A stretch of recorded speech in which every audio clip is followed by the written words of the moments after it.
FIR लगाओ। SP rice Bhatt को suspend करो। एसपी रईस भट्ट को सस्पेंड करो। एंकर्स कार्यकर्ताओं पर फर्जी FIR लगाना बंद करो।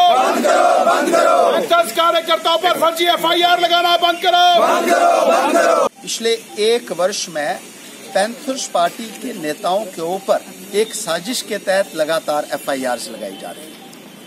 जब से रईस मोहम्मद भट्ट को उधमपुर में SSP लगाया गया है, आए दिन पैंथर्स पार्टी के वर्कर्स को प्रताड़ित किया जा रहा है, हरास किया जा रहा है। बिजली की मांग करते हैं तो FIR लगाई जाती है, पानी की मांग करने के ऊपर, सुविधाएं की और जो है मांग करने के ऊपर, जहां तक कि पब्लिक मीटिंग करने के ऊपर भी FIR जो है वो लगाई जा रही है।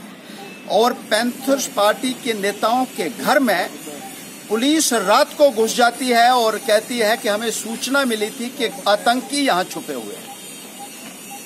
और भारतीय जनता पार्टी के लोगों को खुली छूट दे रखी है। वहां पे वो आए दिन पब्लिक मीटिंग में पुलिस की मौजूदगी में ये कहते हैं कि पैंथर्स पार्टी के लोगों की लाशें बिछा देंगे, इनको जान से मार डाला जाएगा। और वीडियोग्राफी बाकायदा हुई है, लेकिन कोई भी संज्ञान जो है उन लोगों का नहीं लिया गया है जिन लोगों ने पैंथर्स पार्टी के लीडर्स को जान से मार डालने की धमकी दी। हमले करते हैं, हमलावरों को छुट्टी दे दी जाती है और जिनके ऊपर हमले होते हैं उनको बुक कर लिया जाता है। इस तरीके से जिला इंतजामिया उधमपुर काम कर रहा है और बीजेपी के कहने के ऊपर ये हो रहा है क्योंकि जिला उधमपुर पैंथर पार्टी का गढ़ है और इसको खत्म करने के लिए ये साजिश जो है वो की जा रही है। इस साजिश का पर्दाफाश होना चाहिए और CBI इंक्वायरी होनी चाहिए कि जितनी भी FIRs पिछले एक साल में रईस मोहम्मद भट्ट के उधमपुर में आने के बाद पैंथर्स पार्टी के नेताओं के ऊपर लगी है, उनकी जांच जो है वो सेंट्रल प्रोब से होनी चाहिए ताकि असलियत बाहर आ सके।